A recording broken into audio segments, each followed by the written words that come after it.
नमस्कार, India voice देख रहे हैं आप और मैं हूं कंचन शर्मा। आज का अखबार क्या कहता है, कौन कौन सी खबरें हैं जो सारा दिन आपको जिस पर अपडेट मिलती रहेगी और सारा दिन सुर्खियों में रहेंगी। बड़ी बड़ी खबरें जो मोटी मोटी एक नजर डाल लेते हैं। देखिए, दिल्ली को दहलाने की थी साजिश, घर में मिला एक्टिवेटेड आईईडी। ये खबर है दैनिक जागरण में जिसको प्रमुखता दी गई है। सनसनीखेज मामला है ये, जिसमें पुरानी सीमापुरी इलाके के एक घर में बैग में ये आईईडी मिला और एनएसजी ने इसको निष्क्रिय किया। गत माह गाजीपुर में भी ऐसा विस्फोटक मिला था। इसको लेकर के लिखा गया है कि राष्ट्रीय राजधानी के पुरानी सीमापुरी इलाके के एक घर में गुरुवार दोपहर आईईडी यानी कि बम मिलने से हड़कंप मच गया वहां पर।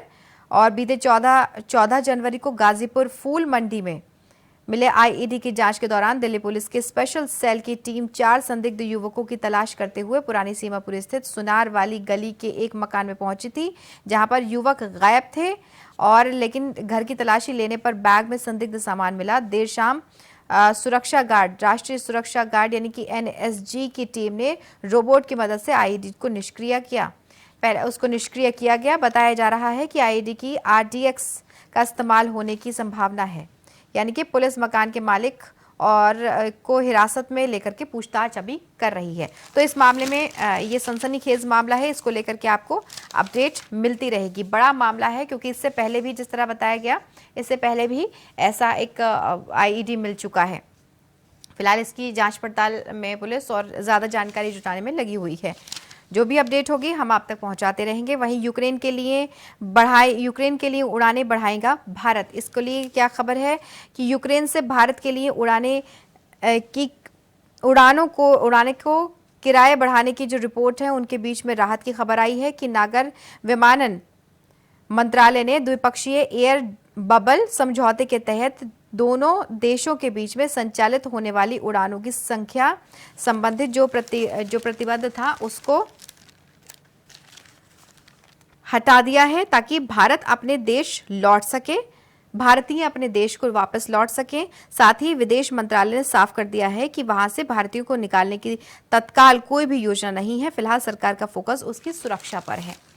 तो ये खबर है, इसको लेकर भी आपको अपडेट मिलती रहेगी। वहीं दूसरी तरफ आपको बता दें कि ये देखिए, अखिलेश यादव की अगर बात करें तो अखिलेश यादव चुनावी रण में इस बार यानी कि सपा मजबूती के साथ में खड़ी हुई है। विधानसभा चुनाव है, लगातार तैयारियां तेज हैं। और कल आपने देखा होगा कि मुलायम सिंह यादव अपने गढ़ जिनको कहा जाता है करहल सीट से इस बार अखिलेश यादव चुनावी रण में हैं। तो वहां पर उनके लिए प्रचार के लिए वहां पर पहुंचे थे। वहां की तस्वीरें भी आई थी। उन्होंने संबोधित किया, जो भी वहां की जनता थी उसको संबोधित किया और कहा कि बेटे अखिलेश यादव के लिए नेताजी ने करहल में जनसभा की और वहां पर समर्थन मांगा लोगों का। अखिलेश बोले कि नेताजी ने इसी धरती पर कुश्ती की थी और यहीं पर चरखा दाव लगाया था। तो उन्होंने ये भी कहा साथ ही साथ संबोधन में कि मेरी भावना का आदर करना, अखिलेश को जीत हासिल हो इसके लिए आशीर्वाद उन्होंने मांगा। तो वहां पर क्या समीकरण बनेंगे और क्या कुछ रहेगा, ये तो आने वाला समय बताएगा। इसको लेकर के अपडेट आपको मिलती रहेगी। वहीं दूसरी तरफ देखिए कि आशीष मिश्रा की जमानत खारिज करने की अर्जी दे दी गई है। आशीष मिश्रा को अभी हाल फिलहाल में ही जमानत मिली है। और हालांकि जो विवाद है लखीमपुर खीरी का हिंसा का जो मामला है वो लगातार तूल पकड़ता पहले से ही आ रहा है, लेकिन उनको अब जमानत मिली और उसके बाद में फिर से अर्जी डाली गई है, खारिज कर दी जाएगी जमानत। इसमें यह है कि केंद्रीय मंत्री के बेटे लखीमपुर हिंसा मामले में उनको गिरफ्तार किया गया था। याचिकाकर्ताओं ने जमानत देने के हाईकोर्ट के आदेश को त्रुटिपूर्ण बताया है। इसमें है कि देखिए, सुप्रीम कोर्ट ने एक याचिका दायर करके केंद्रीय मंत्री अजय मिश्रा के बेटे आशीष मिश्रा की जमानत रद्द करने का अनुरोध किया है, जिसे लखीमपुर हिंसा के सिलसिले में गिरफ्तार किया गया था। और इस घटना में 4 किसानों सहित 8 लोगों की जान चली गई थी। और इसी मामले में देखिए, याचिकाकर्ता का कहना है कि जमानत आदेश में स्पष्ट त्रुटि है, क्योंकि हाईकोर्ट ने अपने निष्कर्ष पर पहुंचने के लिए हो सकता है शब्द का उपयोग किया है। हाईकोर्ट ने कहा कि हो सकता है कि अपराध चालक के द्वारा खुद को बचाने के लिए वाहन की गति बढ़ाने के चलते हुआ हो। आवेदन में कहा गया है कि हाईकोर्ट के न्यायाधीश ने जो फैसला दिया वो कानून के लिहाज से टिकाऊ नहीं है, तो इसीलिए अर्जी जमानत खारिज करने की दी गई है। तो ये विवाद बढ़ रहा है। अभी इसको ये शांत होने की फिलहाल उम्मीद कहीं नहीं नजर आ रही है। विवाद लगातार बढ़ता जा रहा है। आगे जो एक और खबर है, इसको लेकर अपडेट हम आप तक पहुंचाते रहेंगे। उत्तर प्रदेश ने 28 करोड़ से ज्यादा टीके लगवाकर रिकॉर्ड बना लिया है। उत्तर प्रदेश टीकाकरण के मामले में पहले से ही अव्वल रहा है। ज्यादा से ज्यादा टीकाकरण हुआ है। यह है कि कोरोना से बचाव के लिए चलाए जा रहे अभियान में 28.03 करोड़ यानी कि 28 करोड़ से ज्यादा टीके लगवा करके देश सबसे आगे बढ़ा है। दूसरे नंबर पर महाराष्ट्र है जहां पर 15 करोड़ से ज्यादा। तीसरे नंबर पर पश्चिम बंगाल है जहां पर अब 12 करोड़ से ज्यादा टीके लगाए जा चुके हैं। अभियान में यूपी शुरुआत से ही सबसे आगे चल रहा है। यहां अब 76% से ज्यादा वयस्क टीकों की दोनों डोज लगवा चुके हैं। जिन्होंने एक डोज ली थी उसके लिए बार बार सीएम की तरफ से भी कहा गया था कि जल्द से जल्द जो अपनी डोज है वो कंप्लीट कर ली जाए तो बेहतर है, क्योंकि अगर इस महामारी से लड़ना है तो खुद का बचाव बेहद ज़रूरी है और बचाव सिर्फ वैक्सीनेशन से ही हो सकता है, जिससे लड़ने की क्षमता बीमारी से मिलती है। वहीं देखिए, कुमार विश्वास का आपने ट्वीट देखा होगा जिस पर उन्होंने केजरीवाल को लेकर के बात रखी थी अपनी, कि जब जिस वक्त वो पार्टी का एक हिस्सा थे उस वक्त पे उन्होंने जो भी चीज़ महसूस करी, जो भी बातें महसूस करी, उसको लेकर उन्होंने टिप्पणी की थी। तो वहीं उसी बात को लेकर के अब राघव चड्ढा का बयान आया है, उसको वो भी बड़ी बात है। उनका कहना है कि कुमार विश्वास को राज्यसभा में पद नहीं मिला तो वो आरोप लगा रहे हैं। खरी उन्होंने सुनाई कि आरोप केजरीवाल को आतंकी घोषित करने में पार्टियां लगी हुई हैं। सारे बेईमान मिलकर ईमानदार जोड़ी को रोकना चाहते हैं। ये देखिए, पंजाब में आप के सह प्रभारी राघव चड्ढा ने कहा पंजाब का चुनाव निर्णायक मोड़ पर है और एक तरफ कट्टर ईमानदार अरविंद केजरीवाल और भगवंत मान की जोड़ी है, वहीं दूसरे बेईमानी ताकतें हैं जिनमें कांग्रेस, भाजपा और शियत के बड़े नेता हैं। सारे बेईमान मिलकर के ईमानदार जोड़ी को रोकना चाहते हैं। चुनाव अब केजरीवाल बनाम ऑल हो गया है। आने वाले 72 घंटे बहुत सावधानी वाले हैं, क्योंकि कई तरह की फर्जी वीडियो भी निकाले गए हैं और उनमें उन्होंने एक जिक्र कुमार विश्वास का भी किया है।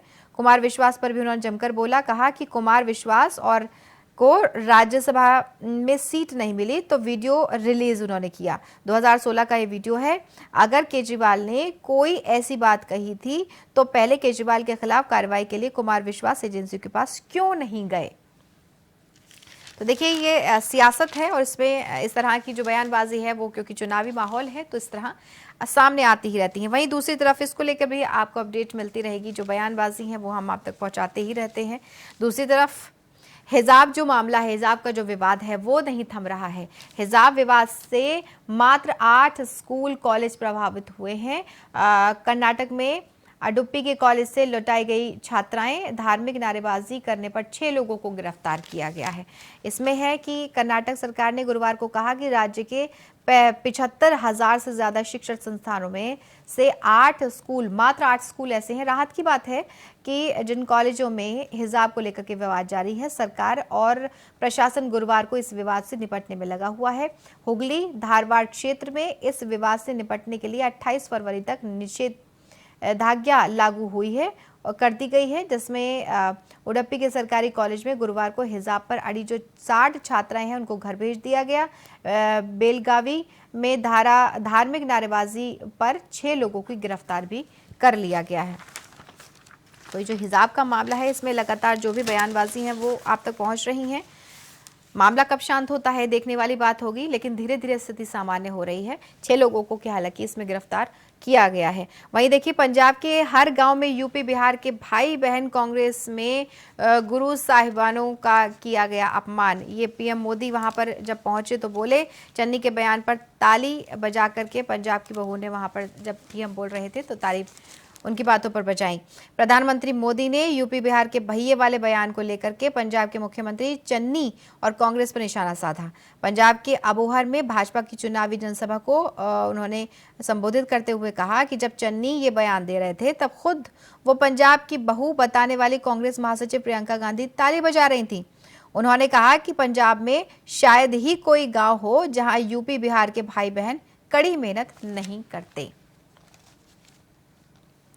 तो ये क्योंकि पंजाब में भी चुनाव हैं और इसी के लिए तैयारियां चल रही हैं। प्रियंका गांधी वहां पर पहुंची थी अभी हाल फिलहाल में, और चन्नी के साथ जो उन्होंने जो तस्वीरें उनकी आई थी उसको लेकर के विवाद बढ़ रहा है, और उसी का एक हिस्सा ये भी है जिसमें लेकर के उनका जो कोड था कि पंजाब के भैये जो शब्द, यूपी के भैये जो उन्होंने शब्द यूज किया, उसको लेकर के सियासत ने तूल पकड़ा और लगातार जो बयानबाजी इसी मामले को लेकर के आती रही है। वहीं प्लास्टिक एक और जो जिसको प्रमुखता दी गई है और आपको अपडेट भी मिलती रहेगी, अमर उजाला में फ्रंट पेज पर खबर है, प्लास्टिक कचरे का निस्तारण कंपनियों के जिम्मे, एकल इस्तेमाल प्लास्टिक पर प्रतिबंध की दिशा में बड़ा कदम, एक नया नियम लागू हुआ है।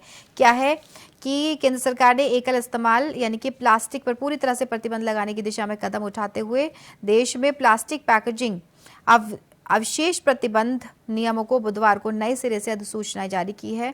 इसके तहत प्लास्टिक कचरा प्रबंधन के लिए उत्पादों, आयातों और ब्रांड मालिकों और केंद्रीय राज्य प्रदूषण नियंत्रण बोर्ड की भूमिकाओं और जिम्मेदारियां इनकी बढ़ जाती हैं और इनको ही निर्धारित किया गया है। ये नियम तत्काल प्रभाव से लागू होगा। नियमों के तहत विस्तारित उत्पादक के उत्तरदायित्व के तहत पुनः इस्तेमाल करने वाली प्लास्टिक को 4 श्रेणियों में बांट करके उनके इस्तेमाल को बढ़ावा देने की बात कही गई है, जिसमें सख्त plastic packaging, single layer plastic, multi layer plastic और प्लास्टिक शीट या प्लास्टिक शीट से बने कवर, कैरी बैग शामिल हैं। और इन सभी में प्लास्टिक कचरे में 60% हिस्सा प्लास्टिक के पैकेजिंग से आता है, इसलिए इसका जो सरकार का जोर इसके कचरे के निस्तारण पर है।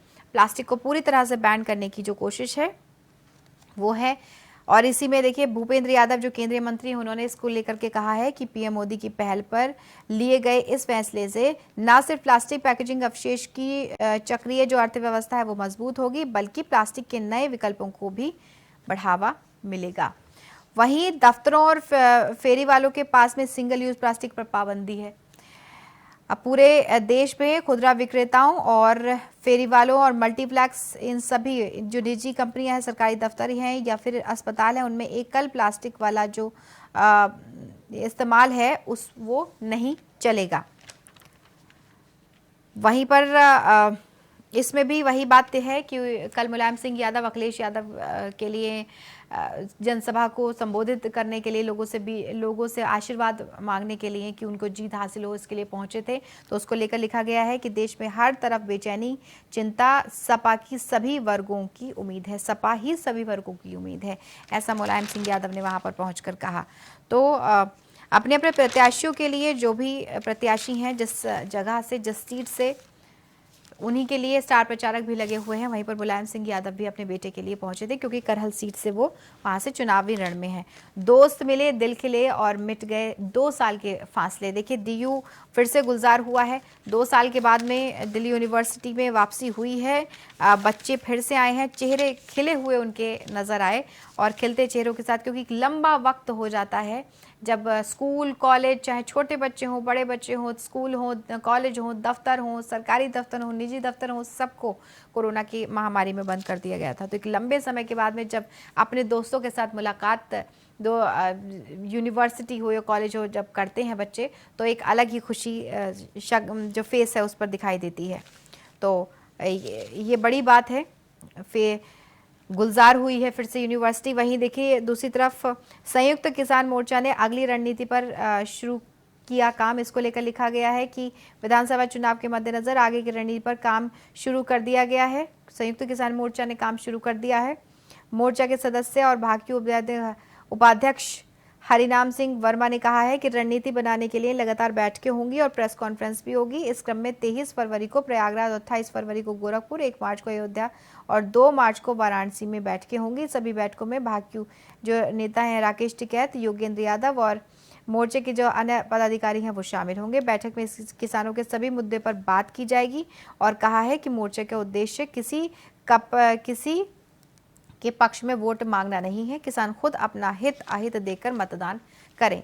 यानी कि किसी को भी भड़काने की कोशिश नहीं की जा रही है कि वो उस पार्टी को वोट ना करें। किसान का अपना मन है, उनका अपना मत है कि वो अपने मत का अधिकार किसके हित में करते हैं। तो अपनी जिम्मेदारी पर वो वोट करें, किसान किसको वोट देना चाहते हैं ये वहाँ पर कहा गया है। तो ये तमाम तरीके की खबरें हैं जिन पर आपको अपडेट भी हम देते रहेंगे। लगातार आपको जो जानकारी है वो मिलती रहेगी। वहीं दूसरी तरफ चुनावों की तैयारियां तेज हैं ही। हरियाणा के निजी क्षेत्र में 75% आरक्षण पर रोक हट गई है। ये भी बड़ी और अहम खबर है। और वहीं पर देखिए नाइट कर्फ्यू हटाने की मांग उठाई गई है, क्योंकि कोरोना की जो स्थिति अब दिन से हर दिन प्रतिदिन जो है वो बेटर होती जा रही है। तो इसीलिए कोरोना काल में जो नाइट कर्फ्यू लगाया गया था उसको हटाने के लिए कहा गया है। तो ये तमाम खबरें हैं जिन पर आपको जो सुर्खियों में भी रहेंगी और आपको अपडेट मिलती रहेगी। फिलहाल के लिए इतना ही। कल आपसे फिर मुलाकात होगी इसी वक्त इसी समय। आप अपना बहुत ख्याल रखिए और देखते रहिए इंडिया वॉइस। नमस्कार।